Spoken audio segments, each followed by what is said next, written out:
안녕하십니까. 이준헌 변호사입니다. 제가 변호사 생활을 하면서 가장 많이 수행한 소송이 지역주택조합에 대한 납부금 반환 청구 소송입니다. 직접 수행한 사건이 약 800건을 넘어가고 있는 상황입니다.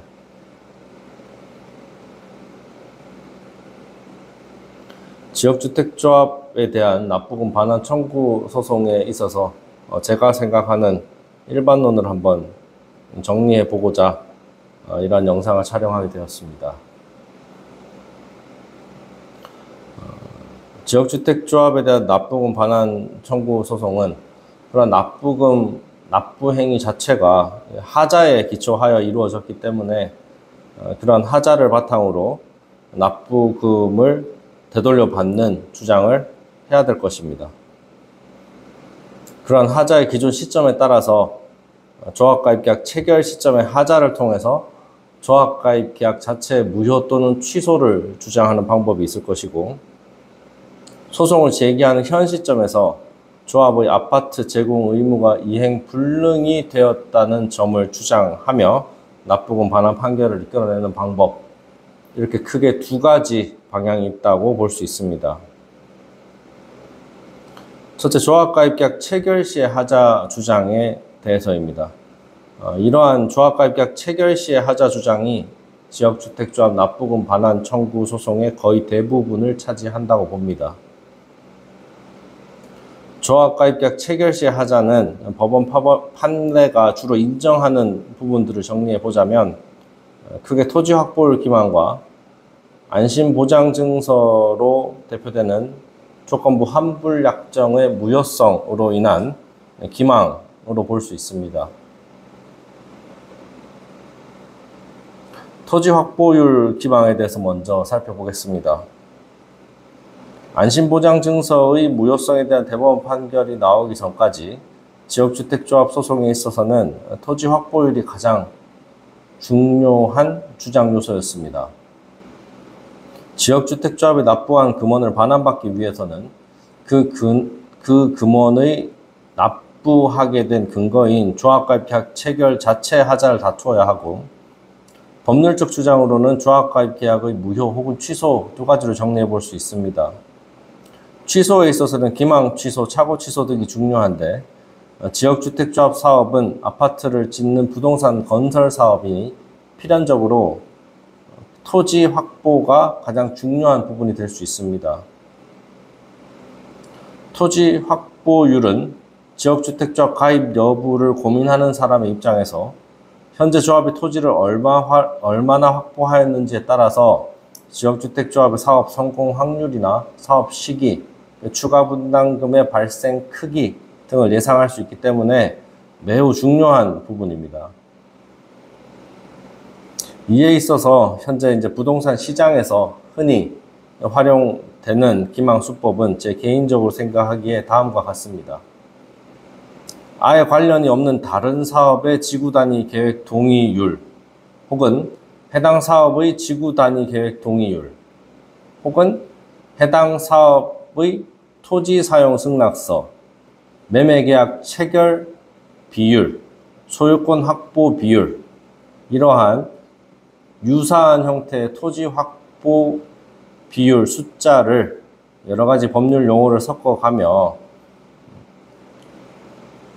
마치 실제로 아주 높은 토지를 확보한 것처럼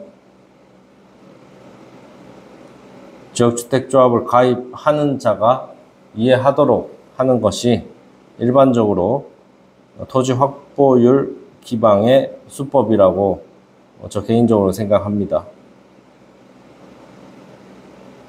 토지 확보율 기망을 입증하는 것은 반환 청구를 하는 원고가 조합가입계약 체결 시에 조합이 특정 수치의 토지 확보율을 홍보한 증거가 필요하고, 그 당시 실제 토지 확보율을 찾아내서 이 두 가지의 격차가 매우 크다는 점을 주장 입증하여야 하는 경우입니다.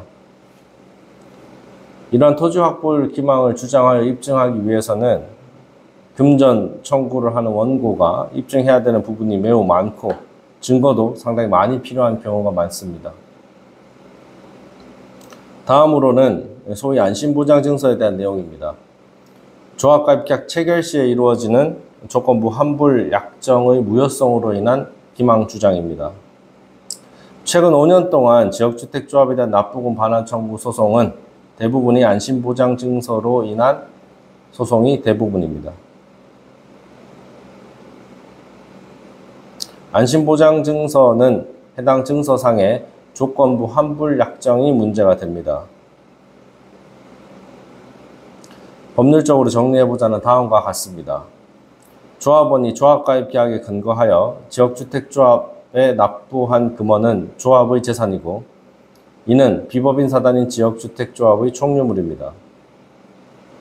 이러한 총유물을 특정 조건 하에서 반환한다는 내용의 약정은 총유물의 처분행위로 평가될 수 있고 이러한 총유물의 처분행위는 총회 결의가 있어야지만 유효합니다. 하지만 지역주택조합 사업 극초반의 조합원을 모집하는 단계에서는 이러한 총회 결의가 없는 것이 일반적입니다. 따라서 총회 결의 없는 환불약정은 무효이기에 이를 제대로 고지하지 않고 조합가입계약 체결을 권유하여 조합가입계약 체결이 이루어진 경우에는 그에 기초하여 납부된 분담금에 대한 반환을 부당이득의 형태로 청구할 수 있게 됩니다.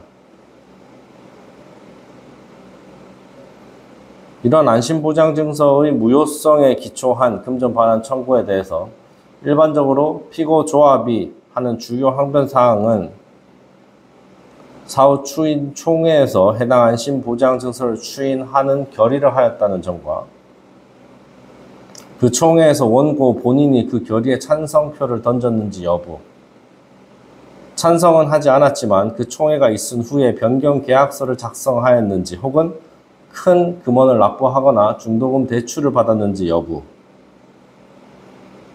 사후 추인 총회 결의에 있어서 안심보장증서의 무효성과 기망성을 정확히 설명하고 그러한 하자를 치유하기 위해서 이러한 추인 결의를 한다는 점을 설명하였는지 여부가 관련 소송에서 쟁점이 되는 경우가 많이 있습니다.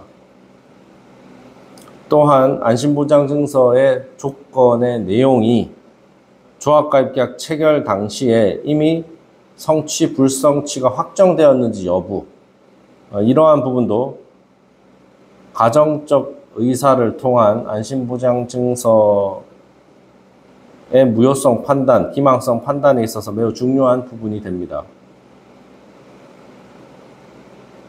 변경계약서 작성 쟁점에 있어서는 변경계약서 작성 시에 안심보장증서를 피고조합 측이 회수하였는지 여부, 혹은 이러한 회수를 하였다면 그 회수 시점에 그러한 증서를 회수하는 이유를 정확하게 설명하였는지 여부 등이 쟁점이 될 수 있습니다. 또한 중도금 대출을 원고가 받았는지 여부와 변경계약서 관련해서 중도금 대출을 받았는지 여부도 문제가 될 수 있습니다. 특히 원고의 가정적 의사 판단에 있어서 안심보장증서의 무효성과 불법성이 조합원 전체에게 제대로 정확히 공지가 되고 난 후에 원고 조합원이 중도금 대출을 자서하였는지 여부도 매우 중요한 기준이 됩니다. 이러한 피고 조합 측의 항변 사항에 대해서 저 개인적으로 판단하기에는 아직 법원의 태도가 세부적으로 정리되거나 일관성 있는 모습을 갖추지는 않은 것으로 보입니다.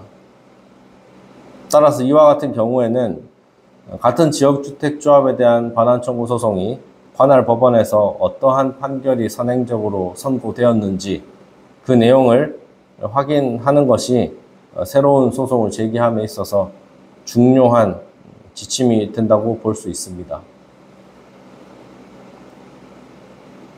그 다음으로는 소송을 제기하는 시점에서 아파트 제공 의무가 이행 불능이 된 경우를 주장하는 소송에 대한 것입니다. 지역주택조합 가입계약을 체결한 경우 조합원은 가입계약에 따라서 조합원으로서 의무를 다해야 하고 그 의무의 핵심은 조합이 지정하는 금원을 피고조합에 납부하는 것일 것입니다. 이에 대응하여 조합이 가지는 가장 중요한 의무는 조합원에게 아파트를 제공하는 의무입니다.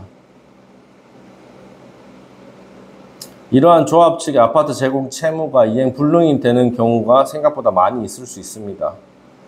특정 동호수에 대해서 여러 명이 계약이 된 경우, 이미 가입자가 있는 동호수에 대해서 새로운 가입자를 가입시킨 경우, 이미 가입자가 있는 동호수에 대해서 정당한 제명 정찰을 거치지 않고 새로운 가입자를 가입시켜서 혹은 일반 분양을 통해서 진행하였기에 기존 계약 체결자에게 아파트를 제공할 수 없게 된 경우,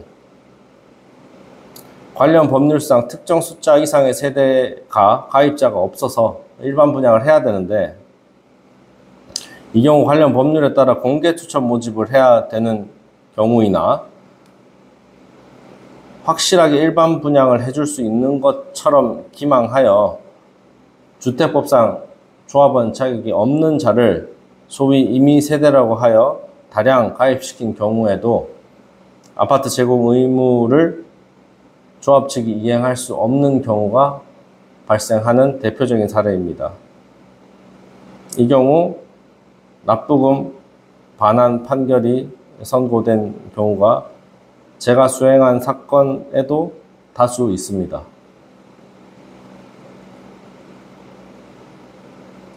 최근 5년 지역주택조합 반환 청구 사건에 있어서는 안심보장증서 쟁점이 매우 중요하고 마치 그것만 있는 것처럼 인터넷상의 정보도 안심보장증서에 집중되어 있으나 역시나 조합가입계약 체결의 하자로 인해서 계약을 취소하여 납부금 반환을 청구하는 경우에 있어서는 당연히 원칙적 형태로 토지 확보율 기망이라는 쟁점이 중요합니다. 지역주택조합에 대한 납부금 반환의 문제로 고민 중이신 분은 제가 말씀드린 내용을 참고하시면 큰 도움이 될 수도 있다고 생각합니다.